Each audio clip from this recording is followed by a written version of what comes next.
first video of 2023, so I'm going to talk about my new gear that I'm going to be using for this year's hiking and backpacking season.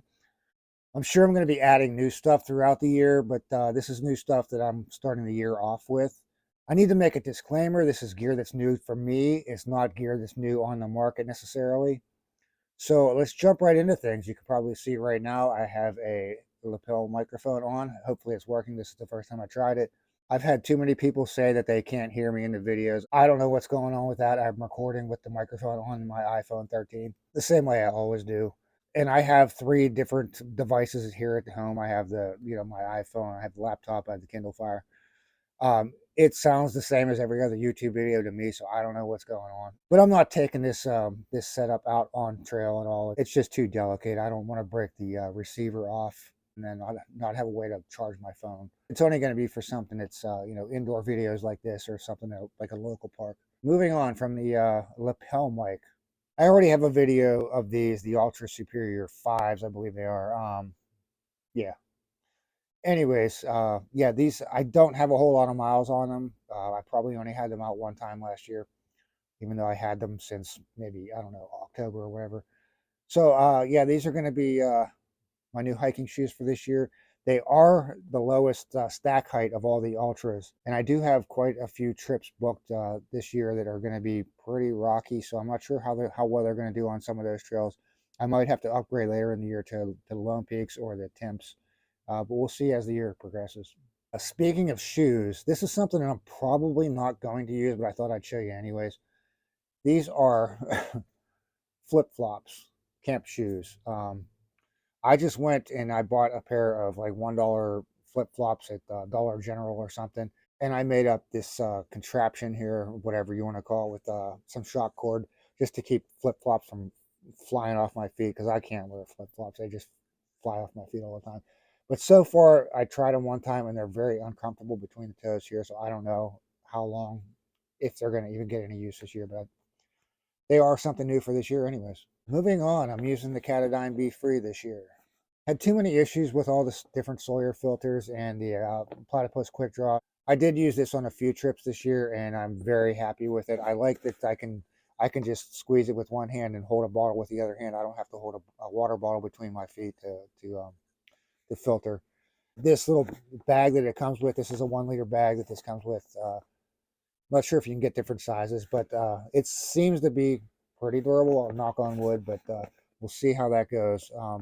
Now, the only issue that I can see with this, other than I wish this part right here had some more grippiness to it, maybe put some like, ridges or something on it, because once it gets wet, it's hard to turn. But this blue part right here. The only issue that I see is that it is a 42 millimeter thread size. So it's, if something should happen to say this bladder on trail, um, I can't just screw this right onto a smart water bottle. It won't, obviously. Smart water bottle, I think, is 28 millimeters diameter. So I started looking around thinking, where can I find another 42 millimeter thread size? Thinking maybe like Gatorade bottles or something. I'm not sure if they would work. I don't think they're big enough. So I did find this. This is this CNOC or knock. I don't know if it's the silent C or whatever, however you pronounce it. I'm going to just call it knock. This is the knock Vesica. It is a 1 liter bottle. It's pretty sturdy. It feels pretty sturdy material. It has this thing here. I can just strap this on, but it'll crunch up into nothing. And I like that the cap is permanently attached right there. And before I even ordered this online, I found this on Chicken Tramper's website. But before I even did order this, I happened to be in Sportsman's Warehouse looking for something completely unrelated, and I found this. I just happened to be walking down the aisle, and I saw this Hydro Pack 1.5 liter container. This one does not have, it has this thing here, which might be helpful for scooping water, but the cap is not permanently attached. I think you can twist this thing and you can drink out of the top part here. I'm not sure. I wouldn't use it anyways. This would just be for dirty water. If I need extra, like a lot of water, and I'm expecting a long water carry, this would be helpful. The only issues I can see with these is so far is on the right hand side of my pack. I like to have my 750 milliliter clean water for drinking. I like that to be right there. On my left side, I like to have the 500 milliliter right here. The 500 milliliter in particular because I like the Propel drink mixes, and this is perfect for a 500 milliliter. I don't have to measure anything. Then behind those two bottles, I'll just have like usually water storage. Sometimes I'll have my alcohol fuel back there, and I will still have these within reach right here. Now that leaves me with two more spaces I could put water storage. The issue with the BeFree bag is it has like this almost football shape, rugby ball shape base to it. So I'm going to have to try it out. I haven't even tried putting this whole system together yet. I'm going to see how this works. But that might not fit. This would definitely fit, just a circular one.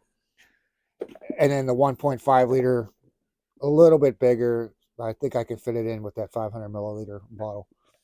But yeah, we'll see how these go through the year. And, you know, not necessarily we'll do a review or anything, but I might mention something on show how they work out. But anyways, moving on. I got two more items I want to show you. This is the Big Agnes Q-Cord Deluxe sleeping pad. Now, me being a hammocker, I don't really need sleeping pads much, but when it's cold out, like now, my next two trips, I'm going to be sleeping in shelters on the floor. But I wanted something to upgrade from the Climate Static V insulated, which is not the highest R value. It's really not that great. So this actually, it's long. It's not quite this long. I like to keep my I have the Aluft 2.0 pillow that I like to keep stashed in the end, so it's a little bit shorter than this. But this is quite a bit bigger than I expected when I set it up against. Laid it up against somebody else's Neo Air X Lite or something like that, Thermarest, whatever. It is pretty big and heavy. This is 38 ounces. It's kind of ridiculous, but I don't plan on using it a whole lot. This is replacing the 25.5 ounce, I believe it is, insulated Static V. So yeah, that was 25.5 ounces.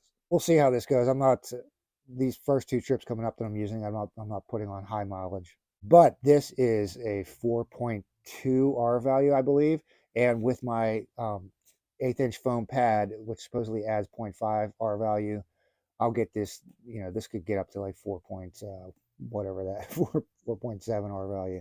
But the main reason I wanted to get this is because of the next thing I'm going to show you, probably the biggest thing that I'm going to show you, the most expensive thing I'm going to show you.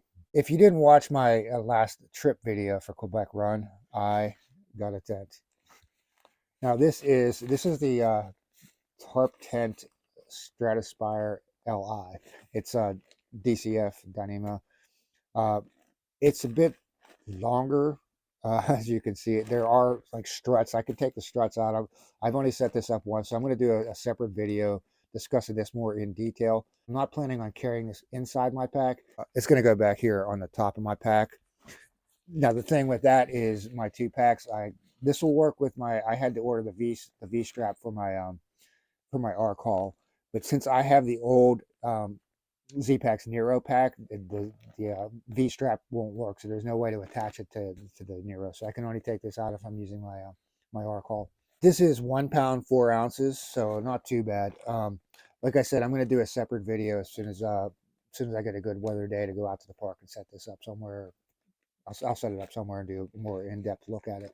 And I got a great deal on this. I bought it from a friend of mine. He also gave me the stakes that came with this. It's a Dyneema stake sack, and it comes with these Easton stakes. They're completely round stakes, and I'm not sure if I trust these to hold in certain conditions. There's no string at the top to pull them out, but they should slide out. I've only used them once. They slid out pretty easily. But a friend of mine showed me the stakes that he got, so I'm going to show you what those are. These are Sea to Summit stakes. I'm not sure the particular name of them, but I don't know if you can see it or not here. I don't know if you can see it or not, but they're kind of a Y shape like the groundhogs, but they're more of a V with a spine on them. If it's showing up too well, I can't tell. They do have the string up top, but I like this feature right here. They have these notches. I think will be a little bit.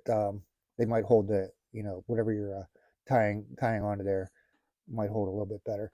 But they are very lightweight. These are actually even more light. They feel more lightweight. Each one of these stakes is 0.25 ounces, so they're 1.5 ounces. I'm going to have all 6 of them for my new tent. Plus, I'm probably going to take 2 of the Easton round stakes for further tie outs. If I want more headroom, I'll have the option. So I'll take 8 stakes altogether, 6 of these and 2 of the Eastons. Everything that I just showed you has been tried at least once. Slept in the tent once. I used a sleeping pad once. And that was not even camping. That was just New Year's Eve, staying over at New Year's Eve. Most of this stuff is going to have a full year of use coming up, and we'll see how things go. And like I said, I'm going to do a better look at the tent. But other than that, unless there's some kind of epiphany, or if there's some kind of major failure, I'm not going to bother going over much more in depth with the rest of the stuff. If you got any new gear that you're really looking forward to trying out this year, drop it in the comments below. That's it for this one. My next video is going to be out on trail, and yeah, that's it. Thanks for watching.